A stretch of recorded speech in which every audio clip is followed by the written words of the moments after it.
thank you for stopping by for my fishing report. I'm up on Lake Pleasant in Peoria, Arizona, just north of Phoenix, about 45 minutes to an hour.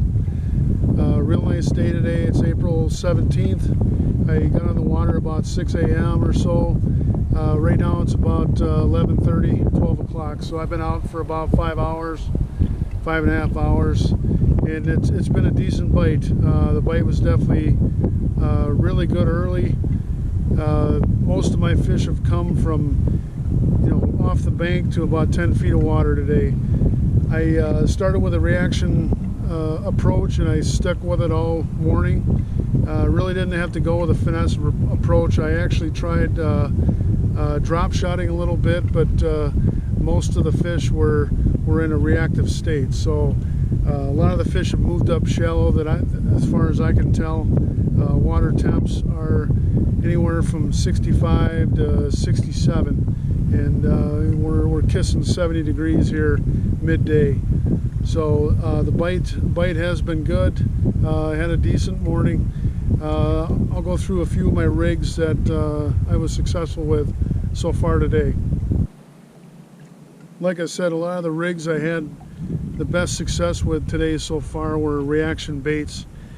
Probably the most fish produced this morning was on a chatterbait, just like this one. This is actually a chatterbait, and I have a swim bait put on the back here with a paddle tail. If you can notice, I actually have the paddle tail upside down on the chatterbait. This actually works much better with the blade vibrating in the front. If you were to have this tail pointing down, it would take away from the vibration, and you wouldn't have as good of action on that bait. So a little tip there: when you use any kind of a paddle tail or a swim bait on the back end of that, upside down. Another good producer were square bills today. I was casting either perpendicular to the bank or parallel to the bank, trying to keep the bait in the water as long as possible, in the zone for the fish to find the bait. But sexy shad colors were real good for me this morning, especially as the sun came up, going with more natural patterns. Two other colors, going with a crayfish or a crawdad color, trying to stay fairly natural as far as that goes too. But as the sun came up, I would actually go with a little deeper diver. It would go down about 6-8 feet of water. Berkeley flicker shads were another good crank for me today, but most of the fish I caught were right off the bank, anywhere from 2 to 6 feet of water. I changed gears, went more with a more finesse reaction approach, casting flukes, a Texas rig fluke, weightless, just cast it out, give it a pop a couple times. The fish would usually take it on the fall. This is a really good rig to cast off a shore or around cover. You're going to slip through cover pretty decent with this bait. Another good bait would be, a stick bait such as this. This is a Yum Dinger, Cincos, whatever you want to call them. I believe this is a 7-inch. I usually Texas rig it or wacky rig it. Usually around cover off the bank, I'll tend to Texas rig it. If you can find a wacky rig hook that's weedless, that's a good option too. Wacky rigging this stick bait sometimes will get a few more bites for you. As the sun did get higher today, I noticed a lot of the fish were moving off the bank. I started seeing more fish suspending in the water column, a little deeper water, anywhere from 25 feet.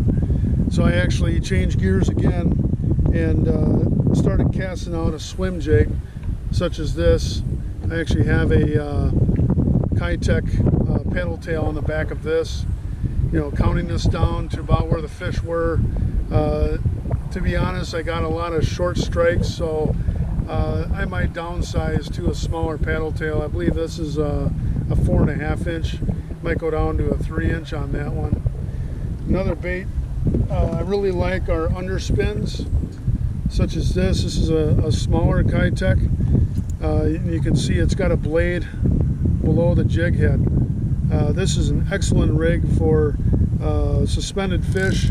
Try to count it down, keep it right above the fish. Usually fish won't feed down for it, but I try to keep it right above the fish. I've also caught some nice crappies on those baits as well. So you know, that suspended fish game is kind of an untapped resource if you can figure it out. Some of the larger fish will suspend, but yeah, it was kind of a tough bite after the sun, you know, got up around 9:30, 10 o'clock this morning. So just got to keep changing gears and throwing different baits out till you figure them out. Well, I want to thank you again for stopping by to take time to watch my video. I'll try to get more fishing report videos out on a regular basis. The fish, like I said, are just moving up. I think we got a lot of good fishing ahead here. The weather's beautiful. You know, it's supposed to be in the mid 80s, high 80s for a while. The hot weather is going to be on us before we know it. So if you can get out, definitely get out, enjoy the weather while you can. Best of luck to all of you, and good fishing, and we'll see you soon.